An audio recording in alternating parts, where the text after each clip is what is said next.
हो, दूर कोई गाए दुनिया सुना। गीत संगीत का हमारी फिल्मों के साथ गहरा नाता रहा है। कोई लैला किसी दीवार से रोकी न गई, क्योंकि ये इश्क है। सिनेमा और संगीत एक दूसरे के पूरक हैं। लेकिन ये कह रहे हैं दिल के मेरे इशारे। सिनेमा की अप्रत्याशित सफलता और ऊंचाई में गीत संगीत का विशेष योगदान है। गंगा की मौज में जमुना का धारा हो रहेगा मिल। जिन फिल्मों ने इतिहास रचा है उनकी सफलता का एक बड़ा कारण गीत संगीत रहा है। जब प्यार किया तो डरना क्या, प्यार किया तो डरना। आज भी और पहले भी किसी फिल्म के रिलीज होने से पहले काफी ही फिल्मों के गाने रिलीज कर दिए जाते हैं और ये गाने हिट होकर फिल्म को हिट बनाने में अपना अहम रोल अदा करते हैं। मस्ती है जिसमें प्यार की तुम वो शराब। शुरुआत से लेकर अब तक फिल्मों के लिए एक से बढ़कर एक लाखों की संख्या में गाने बन चुके हैं, लेकिन क्या आपने कभी सोचा है कि हिंदी सिनेमा का सबसे पहला गाना कौन सा है, किस फिल्म का है और उस गाने के गायक कौन है? इस वीडियो में मैं आपकी दोस्त और होस्ट स्तुति इस बारे में विस्तार से बताने जा रही हूँ, तो आप बने रहिए हमारे साथ।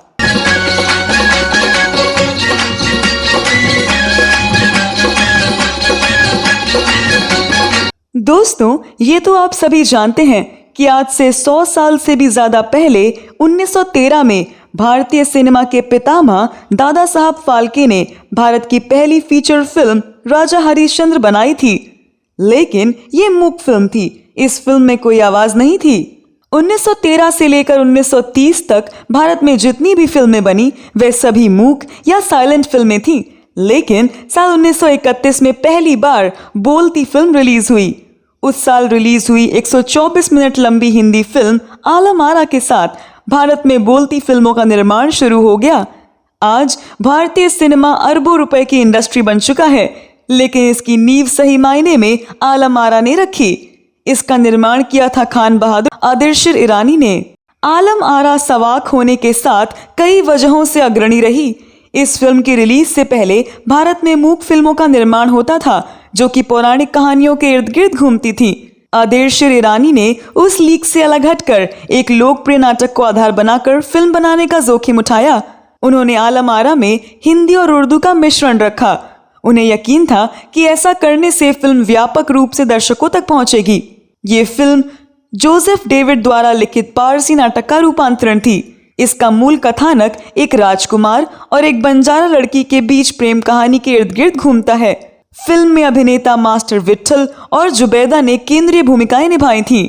उस समय रिकॉर्डिंग उपकरणों के अभाव में आलम आरा को वास्तविक ध्वनि का उपयोग करके शूट करना पड़ा। कलाकारों को संवाद रिकॉर्ड करने के लिए अपनी जेब में या कपड़ों में माइक्रोफोन छुपा कर रखना होता था।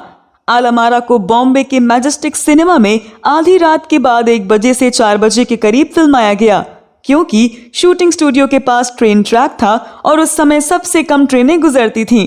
फिल्म में गाने तनार साउंड सिस्टम पर बनाए गए, जिसमें तनार सिंगल सिस्टम कैमरा का इस्तेमाल किया गया जो सीधे फिल्म पर ध्वनि को भी रिकॉर्ड कर सकता था। आदिलशाह ईरानी को इस फिल्म में एक बूढ़े फकीर का किरदार अदा करने के लिए एक आदमी की जरूरत थी जो कि गाना भी गा सके। इसीलिए स्टूडियो में शूटिंग के साथ साथ फकीर के रोल के लिए ऑडिशन भी चल रहा था। कई गायक भी आए थे। उसी दौरान कई मूक फिल्मों में काम कर चुके स्टेज एक्टर वजीर मोहम्मद खान किसी काम के सिलसिले में वहां आए। फिल्म डायरेक्टर आदिलशाह ईरानी ने वजीर मोहम्मद खान को भी माइक पकड़ा दिया और गाना गाने को कहा। वजीर खान ने पश्तो भाषा में एक गाना गाया। आदिलशाह ईरानी को उनकी आवाज बहुत भा गई और बूढ़े फकीर के रोल के लिए उनका सिलेक्शन हो गया।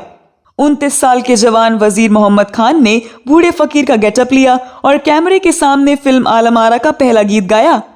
वो गाना था दे दे खुदा के नाम प्यारे। दे दे खुदा के नाम पे प्यारे, ताकत है गर्द। इस समय पार्श्व गायन यानी प्लेबैक सिंगिंग की सुविधा नहीं थी, इसीलिए वजीर मोहम्मद खान ने शूटिंग के समय ही गाने को खुद अपनी आवाज में गाया।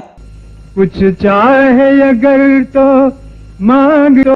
उनकी आवाज को रिकॉर्ड करने के लिए माइक्रोफोन को उनके पास ही छुपा कर रखा गया था। इस गाने को संगीत देने का जिम्मा फिरोज शाह मिस्त्री और बहराम ईरानी ने उठाया और उन्होंने कैमरे की नजर से बचाकर हारमोनियम और तबला बजाने वालों को बैठा दिया। इस तरह से वो गाना शूटिंग के समय तस्वीरों के साथ रिकॉर्ड किया गया और इस तरह फिल्म आलम आरा का पहला गीत दे दे खुदा के नाम पर प्यारे भारतीय सिनेमा का पहला गाना बना। दे दे कुछ चाहे अगर तो मांग। और इस गीत को अपनी आवाज में लाइव गाने वाले अभिनेता वजीर मोहम्मद खान भारतीय सिनेमा के पहले गायक बने। वजीर मोहम्मद खान भारतीय सिनेमा के पहले गायक तो थे, लेकिन वो भारतीय सिनेमा के पहले पार्श्व गायक यानी प्लेबैक सिंगर नहीं थे। फिल्म आलम आरा के बाकी 6 गाने अभिनेत्री जुबैदा ने अपनी आवाज में गाए थे। फिल्म और इसका संगीत दोनों को ही व्यापक रूप से सफलता प्राप्त हुई थी। इस फिल्म ने भारतीय फिल्मों में फिल्मी संगीत की नींव रखी। फिल्म निर्देशक श्याम बेनेगल ने फिल्म की चर्चा करते हुए कहा है, ये सिर्फ एक सवाक फिल्म नहीं थी, बल्कि ये बोलने और गाने वाली फिल्म थी जिसमें बोलना कम और गाना अधिक था। इस फिल्म में कई गीत थे और इसने फिल्मों में गाने के द्वारा कहानी को कहे जाने या बढ़ाए जाने की परंपरा का सूत्रपात किया।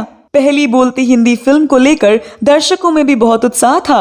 आलम आरा की टिकट की कीमतें कल्पना से परे 4 आना यानी 25 पैसे से बढ़कर 5 रुपए तक हो गई। फिल्म के प्रचार और विज्ञापन के दौरान निर्माताओं ने जो टैगलाइन का इस्तेमाल किया वो था all living breathing 100% talking. Hindi में इसे लिखा गया 78 मुर्दे इंसान जिंदा हो गए, उनको बोलते देखो। ऐसा इसीलिए क्योंकि आलम आरा के लिए 78 कलाकारों ने अपनी आवाजें रिकॉर्ड की थी। फिल्म के 7 गाने आकर्षण का केंद्र बने। तब से गीत, संगीत और नृत्य भारतीय फिल्मों के अभिन्न अंग बन गए। मुंबई के मैजेस्टिक सिनेमा में ये फिल्म रिलीज के बाद 8 सप्ताह तक हाउसफुल रही। फिल्म की लोकप्रियता का आलम ये था कि भीड़ को नियंत्रित करने के लिए पुलिस को बुलाना पड़ता था। इस फिल्म ने कई कलाकारों के करियर संवारे। इनमें पृथ्वीराज कपूर, महबूब खान और एलवी प्रसाद ने काम किया, जो कि हमारे लिए लेजेंड बन गए हैं। लेकिन दुर्भाग्य की बात यह है कि भारत की पहली बोलती फिल्म आलम आरा के सारे प्रिंट नष्ट हो गए हैं। इस फिल्म का एक भी प्रिंट आज उपलब्ध नहीं है। इस फिल्म के कुछ स्टिल फोटो ही आज उपलब्ध हैं, जिन्हें देखकर भारत की पहली बोलती फिल्म की भव्यता का अनुमान लगाया जाता है। आपको बताते चलें कि भारत की पहली बोलती फिल्म आलम आरा की कहानी में थोड़ा बहुत बदलाव करके 1956 और 1973 में आलम आरा के नाम से 2 फिल्में बनी। मजे की बात यह है कि इन दोनों फिल्मों में वजीर मोहम्मद खान ने ही बूढ़े फकीर की भूमिका निभाई। तो दोस्तों, ये थी हिंदी सिनेमा के पहले गाने और पहले गायक के बारे में जानकारी। ये जानकारी आपको कैसी लगी? ये वीडियो आपको कैसा लगा? इस बारे में कमेंट बॉक्स में अवश्य लिखें। अगले वीडियो में मैं फिर फिल्मों, गीतों और फिल्मी हस्तियों से जुड़ी कोई नई कहानी या जानकारी लेकर हाजिर हो जाऊंगी। तब तक के लिए नमस्कार।